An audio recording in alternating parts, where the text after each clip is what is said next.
Et salut tout le monde, sur ma chaîne Lorenzo High Tech, comme dans le titre. Aujourd'hui on va parler de Samsung, et oui on va parler du futur Samsung Galaxy S23 FE. Au moment où je tourne cette vidéo, Samsung a annoncé le smartphone, mais il n'est pas encore disponible pour la France. Il sera disponible à partir du 8 décembre, donc d'ici quelques jours au moment que je tourne cette vidéo. Je pense que quand je vais poster cette vidéo, le smartphone sera déjà sorti. Du coup dans cette vidéo je vais vous dire pour qui il est destiné ce smartphone. Alors pour vous expliquer en quelques secondes, on est sur un smartphone haut de gamme, mais pas vraiment haut de gamme, on est sur une version un petit peu light du Samsung Galaxy S23.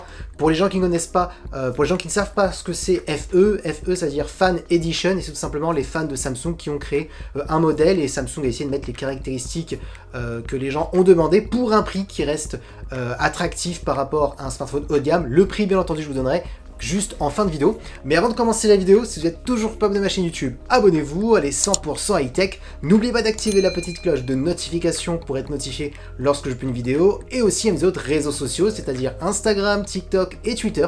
Tous les liens seront en bas dans la description. Maintenant, commençons par le design. Et ben, en termes de design, il est très joli, en tout cas personnellement je le trouve plutôt joli. Après ça, c'est une question de goût. Dites-moi ce que vous en pensez en commentaire. Ils ont pris le même design que les Samsung Galaxy S23 avec plusieurs coloris. Je trouve ça plutôt sympa, donc dites-moi tout ça en commentaire. On va tout de suite attaquer les caractéristiques de cette face avant. On a une diagonale de 6,4 pouces accompagnée par une définition Full HD+. Bien entendu, on a toujours une technologie AMOLED accompagnée par un taux de rafraîchissement de 120 Hz. Par contre, attention, on n'est pas sur une dalle LTPO, donc on ne peut pas descendre de 1 Hz et monter jusqu'à du 120 Hz. On est sur une dalle adaptative à partir de 60 Hz, donc c'est-à-dire que le smartphone peut gérer du 60 Hz à du 120 Hz, mais pas plus bas. Donc du coup, ça consomme un peu plus de batterie comparé à d'autres smartphones premium, mais bon, ça reste quand même toujours intéressant. Ensuite, pour les personnes qui aiment bien regarder des contenus multimédia, on est sur un smartphone qui a la certification HDR10+, donc c'est un très bon HDR, accompagné aussi par du 1450 nits, donc c'est la luminosité de l'écran, donc on est sur un écran qui est lumineux. Ça sera pas l'écran le plus lumineux de Samsung, mais ça reste largement correct. Et pour terminer, on a une caméra frontale de 10 mégapixels, et concernant la sécurité, on a un capteur d'empreinte qui est sous l'écran. Donc comme vous pouvez le voir, on a de très bonnes caractéristiques, mais on le voit tout de suite qu'on n'est pas sur le premium de Samsung. On voit bien qu'on est sur un Samsung Galaxy S23 un petit peu light. Maintenant, attaquons la partie photo. Alors je vous dis tout de suite, on ne sera pas sur le meilleur photophone de Samsung, vu qu'on est sur un S23 FE, donc Fan Edition, donc c'est-à-dire une version un petit peu light. Maintenant, les fans de Samsung ont demandé d'avoir un bon appareil photo pour un prix correct. C'était la première caractéristique qu'ils ont demandé par rapport au questionnaire de Samsung, parce que oui, ce smartphone a été fait un petit peu avec pas mal de questionnaires de fans de la marque. Donc franchement, vu la fiche technique, ça semble quand même plutôt intéressant. On est sur un smartphone qui a l'air d'être plutôt polyvalent. Donc on va commencer par le premier capteur. On est sur un capteur principal de 50 mégapixels qui est stabilisé, donc intéressant pour avoir des vidéos fluides, pour avoir des photos quand vous bougez très nettes, donc ça c'est un bon point. On a ensuite bien entendu un ultra grand angle de 12 mégapixels pour faire des photos à plan large, et ce qui est intéressant par rapport à son prix, vous verrez le prix, je vous le donnerai en fin de vidéo, c'est qu'on a un téléobjectif donc de 8 mégapixels qui permettra d'avoir un zoom optique jusqu'à x3. Ça c'est un bon point, parce que c'est vrai que souvent ça peut être un petit peu le défaut de certains smartphones par rapport à la tranche de prix que je vais vous donner à la fin de vidéo. Souvent il manque un téléobjectif, donc là le fait d'avoir un bon capteur principal, un ultra grand angle, un téléobjectif, ça permet d'être un peu plus créatif, surtout le côté artistique, si vous êtes quelqu'un qui aime bien faire des photos avec son smartphone, donc ça c'est un bon point.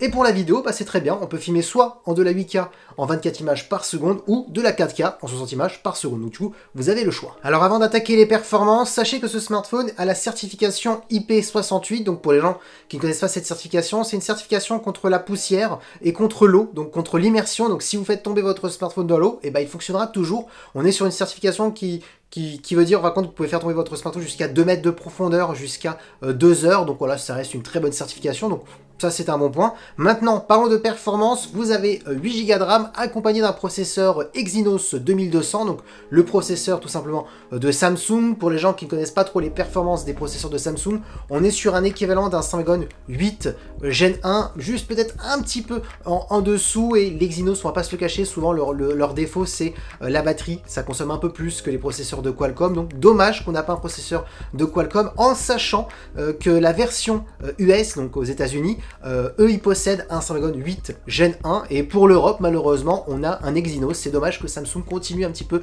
à forcer avec leur propre processeur qui est quand même un peu moins bien. Bon, maintenant sachez, si vous voulez faire du gaming, vous pourrez faire quand même des jeux vidéo, parce que avec de telles performances ça suffit largement. Pareil pour des applications gourmandes. Maintenant certes on est loin des performances des S23 Premium ou même des S23 Ultra, mais bon, pour le prix que je vous donnerai en fin de vidéo, ça reste quand même correct. Ensuite, en termes de stockage, vous aurez que deux choix, soit 128, soit 256 Go. Choisissez bien le bon stockage parce que bien entendu, on n'aura pas la possibilité d'étendre la mémoire. Ensuite, on a un son stéréo qui est certifié Dolby Atmos, donc pour apporter une meilleure immersion, donc ça c'est un bon point. Et concernant la batterie, on est sur du 4500 mAh avec de la recharge rapide de 25 watts. Et pour terminer, en termes de connectivité, on a de la Wi-Fi 6E de dernière génération et du Bluetooth 5.3. Et oui, maintenant vous voulez connaître le prix, je vous fais pas attendre plus. On commence à 699 € pour la version 128 Go. Et je crois qu'on est à 100 € de plus pour la version 256, c'est-à-dire du coup 799 €. Donc voilà le prix de ce nouveau Samsung Galaxy S23 FE. Dites-moi en commentaire si vous le trouvez intéressant. Est-ce que vous allez l'acheter? Parce qu'il est disponible en France dès le 8 décembre. Alors pour qui il est destiné ce Samsung Galaxy S23 FE? Il est tout simplement destiné pour les personnes déjà qui aiment bien le design du Samsung Galaxy S23 mais qui ne veulent pas mettre un prix plus élevé que le S23 FE. Quelqu'un aussi qui veut quand même un bon écran 120 Hz parce que là on l'a, une bonne partie photo surtout avec un téléobjectif, parce que oui, au tout début de la vidéo je vous ai dit ce qui est intéressant c'est la partie photo par rapport au prix, parce que oui, si vous regardez bien chez les concurrents à 699 €, il n'y a pratiquement aucun smartphone qui possède un téléobjectif. On a souvent un très bon capteur principal, un ultra grand angle et comme troisième capteur on vous fout un petit peu un macro, on va pas se le cacher, souvent, et souvent je le dis, c'est dommage de mettre un macro, c'est comme si on avait que deux capteurs, parce que le macro, très peu de gens l'utilisent, et souvent ils sont pas très bien optimisés. Là on a un téléobjectif, jusqu'à x3, donc franchement c'est plutôt pas mal, parce que sur le marché, à ce tarif-là, il y en a pas, donc voilà, on est sur un smartphone qui sera plutôt polyvalent en termes de photos, polyvalent aussi en termes d'écran, parce qu'on connaît les écrans de Samsung, ils sont très bons.